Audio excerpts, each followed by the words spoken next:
Guys economics का ये काफी ज्यादा इंपॉर्टेंट टॉपिक है, ध्यान से सुनिएगा। बात करेंगे अपन सेंसेक्स के बारे में कि सेंसेक्स क्या है। आपने सेंसेक्स शब्द को अक्सर सुना ही होगा, राइट? और शेयर मार्केट में इसका उपयोग बहुत ज्यादा किया जाता है सेंसेक्स का। लोग बाग इसको यूज करते हैं चेक करने के लिए कि मार्केट में शेयर जो है वो बढ़ रहे हैं या घट रहे हैं। तो इसके बारे में आपको पता होगा, थोड़ा बहुत आइडिया होगा। तो अभी अपन डिटेल में बात करने जा रहे हैं सेंसेक्स के बारे में कि सेंसेक्स क्या है, ये कैसे बनता है और सेंसेक्स में उतार चढ़ाव कैसे होते हैं और निफ्टी और सेंसेक्स के बीच में क्या डिफरेंसेस हैं। तो इसके बारे में डिटेल में अपन डिस्कस करेंगे। ध्यान से सुनिएगा एंड तक। ये टॉपिक जनरल नॉलेज पर्सपेक्टिव से भी इंपॉर्टेंट है और एग्जामिनेशन पॉइंट ऑफ व्यू से तो बहुत ही ज्यादा इंपॉर्टेंट है। इकोनॉमिक्स का एक इंपॉर्टेंट टॉपिक है सेंसेक्स। तो देखिएगा, सबसे पहली तो बात करें कि सेंसेक्स की शुरुआत जो है वो कब से हुई है। तो देखो 1 जनवरी 1986 से सेंसेक्स की शुरुआत हो गई थी, बट सेंसेक्स जो शब्द है ये उपयोग में लिया जाने लगा 1989 के बाद से, क्योंकि 1989 में काफी फेमस स्टॉक मार्केट एनालिस्ट उस समय दीपक मोहनी जी थे 1989 में, तो उन्होंने इस शब्द को प्रमोट कर दिया था, राइट, सेंसेक्स शब्द को। तो दीपक मोहनी जी ने इस शब्द की शुरुआत करी थी। ये चीज आपको थोड़ी सी फैक्चुअल पता होनी चाहिए, राइट? और ये दो शब्द से मिलकर बनता है सेंसेक्स, जिसमें सेंसिटिव और इंडेक्स, ये दो शब्द को मिलाकर बनता है सेंसेक्स, यानी सेंसरी इंडेक्स, संवेदी सूचकांक, राइट? और भारत में सेंसेक्स भारतीय स्टॉक मार्केट का बेंचमार्क इंडेक्स है। सेंसेक्स के थ्रू पता लगता है कि इंडियन स्टॉक मार्केट में क्या उतार हो रहा है या क्या चढ़ाव हो रहा है, शेयर्स घट रहे हैं या ग्रोथ कर रहे हैं, ऊपर बढ़ रहे हैं।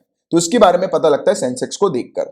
और बॉम्बे स्टॉक एक्सचेंज में जो लिस्टेड शेयर कंपनीज जो होती हैं उसके भाव के बारे में बताता है कि उस कंपनीज के शेयर में उतार हो रहा है या चढ़ाव हो रहा है, राइट? ग्रोथ कर रही है या उसका डाउनफॉल हो रहा है। तो ये चीज हम लोग को सेंसेक्स के थ्रू पता लगती है। और सेंसेक्स स्टॉक मार्केट में जो लिस्टेड कंपनीज के जो शेयर होते हैं उसकी कीमतों पर, उसकी वैल्यू पर नजर रखता है। उसके बाद दिन भर के काम के बाद, यानी कि जो भी कंपनीज वगैरह का जो पूरे दिन का काम वगैरह जो होता है, तो उस बीच कंपनी ग्रो कर रही है या उसमें लॉसेस नजर आ रहे हैं, तो उसको देखने के बाद एक शेयर की एवरेज वैल्यू ये निकाल कर देता है सेंसेक्स।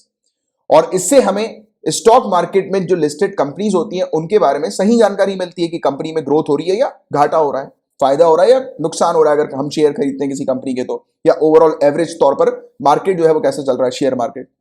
और भारत का जो सबसे पुराना स्टॉक एक्सचेंज है बॉम्बे स्टॉक एक्सचेंज, उसमें मौजूद 5155 कंपनियां लिस्टेड हैं। इन सभी कंपनी के जो शेयर होते हैं उसकी कीमत पर नजर शेयर मार्केट रखता है। तो देखो बॉम्बे स्टॉक एक्सचेंज में जो मौजूद कंपनीज हैं उन कंपनीज के जो शेयर्स वगैरह जो होते हैं उस पर शेयर मार्केट नजर रखेगा। बट ये जो सेंसेक्स है इसका काम क्या होता है, ये कैसे बनता है, इसकी अगर हम बात करें तो बॉम्बे स्टॉक एक्सचेंज में जो मौजूद 5155 कंपनियां जो लिस्टेड हैं, इनमें से 30 सबसे बड़ी कंपनी के शेयर से सेंसेक्स बनता है। तो सेंसेक्स सभी कंपनीज से मिलाकर नहीं बनता है। सेंसेक्स सिर्फ जो बड़ी कंपनी जो होती है ना, 30 बड़ी कंपनीज बॉम्बे स्टॉक एक्सचेंज की, उनको जो है वो देखता है और उसका एक एवरेज निकालता है कि उसमें ग्रोथ हो रही है इन कंपनीज में या डाउनफॉल हो रहा है। तो इसके थ्रू सेंसेक्स की जानकारी मिलती है और इसके कैलकुलेशन के दौरान इन्हीं कंपनी के शेयर को शामिल किया जाता है। 30 कंपनीज के ही सिर्फ शेयर को शामिल किया जाता है। ये फैक्चुअल इंफॉर्मेशन है, ध्यान में रखना। सेंसेक्स शेयर मार्केट में, शेयर बाजार में जितनी भी कंपनीज होती है ना, उनके ऊपर बेस नहीं बनता। ये बॉम्बे स्टॉक एक्सचेंज में मौजूद जो सबसे बड़ी 30 कंपनीज हैं उनसे ये सेंसेक्स बनाया जाता है, उनसे ये सेंसेक्स कैलकुलेट किया जाता है उनके शेयर्स को देखकर। और इन 30 बड़ी कंपनियों के शेयर सबसे ज्यादा खरीदे और बेचे जाते हैं। तो यहां पर जो कंपनीज होती हैं उनके शेयर सबसे ज्यादा मार्केट में हम लोग को देखने को मिलते हैं। और ये 30 कंपनी अलग अलग सेक्टर से होती हैं और अपने सेक्टर की सबसे बड़ी ये कंपनीज मानी जाती है जिनको सेंसेक्स को कैलकुलेट करने में उपयोग में लिया जाता है। और हालांकि सेंसेक्स में शामिल जो कंपनी होती हैं वो बदलती रहती है, राइट? उनका बदलाव होता रहता है कि हमेशा वो 30 कंपनीज को ही नहीं रखेगा। वो देखेगा अगर किसी कंपनी के शेयर अगर ज्यादा मार्केट में बेचे जा रहे हैं तो सेंसेक्स जो है वो ये चीज देखता है, और जो सबसे ज्यादा मार्केट में जो कंपनीज के शेयर बिकते हैं, लोग खरीदते हैं, तो उन्हीं कंपनीज को रखता है ये सेंसेक्स, 30 बड़ी कंपनीज को बॉम्बे स्टॉक एक्सचेंज की। तो ये वाली चीज आपको ध्यान में रखनी है। और इन कंपनीज का सिलेक्शन किसके द्वारा किया जाता है, तो देखो एक इंडेक्स कमेटी हम लोग को देखने को मिलती है, स्टॉक एक्सचेंज की इंडेक्स कमेटी, उसकी तरफ से ये किया जाता है। इस कमेटी में जो मेंबर होते हैं वो सरकार की तरफ से भी मेंबर होते हैं, बैंक सेक्टर की तरफ से भी होते हैं और जाने माने इकोनॉमिस्ट भी इसमें शामिल होते हैं। तो वो डिसाइड करते हैं ये 30 कंपनी, टॉप 30 कंपनी कौन सी होगी, और फिर इन कंपनीज के ऊपर बेस सेंसेक्स जो है वो बनाया जाता है, कैलकुलेट किया जाता है, तैयार किया जाता है कि इन कंपनीज के शेयर कितने बिक रहे हैं या घाटा हो रहा है या नुकसान हो रहा है। तो इसकी जानकारी ये प्रोवाइड कराता है सेंसेक्स। और सेंसेक्स में उतार और चढ़ाव कैसे होता है? तो सेंसेक्स में होने वाले उतार और चढ़ाव का सीधा फंडा है कि 30 कंपनी के शेयर में उतार चढ़ाव, जो मैंने भी आपको बताया कि ये 30 कंपनीज अगर ग्रो करेंगी तो सेंसेक्स ग्रो रहेगा। ये 30 कंपनीज में ऑन एन एवरेज नुकसान अगर शो होगा, यानी कि इनमें डाउनफॉल होगा, तो फिर नीचे गिरेंगे शेयर्स या सेंसेक्स नीचे जाएगा। तो ये चीज होती है। और अगर इन कंपनियों के शेयर की वैल्यू बढ़ रही है तो सेंसेक्स भी बढ़ जाता है, ऊपर चला जाता है, और अगर इन कंपनी के शेयर की वैल्यू गिरती है तो सेंसेक्स भी गिर जाता है। सिंपल सा फंडा है।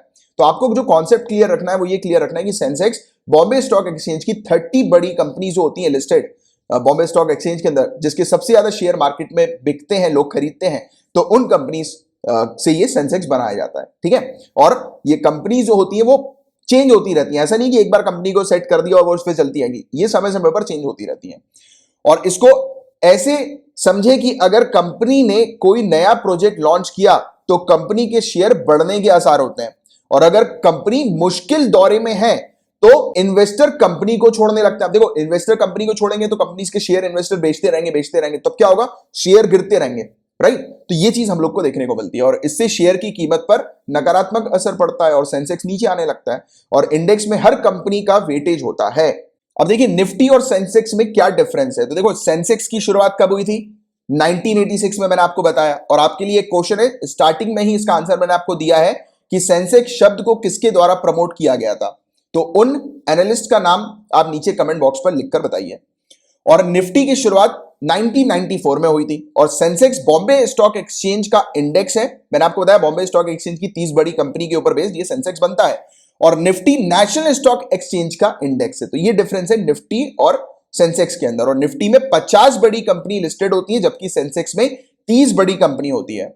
और सेंसेक्स की बेस वैल्यू 100 है और निफ्टी की बेस वैल्यू 1000 हम लोग को देखने को मिलती है। ठीक है।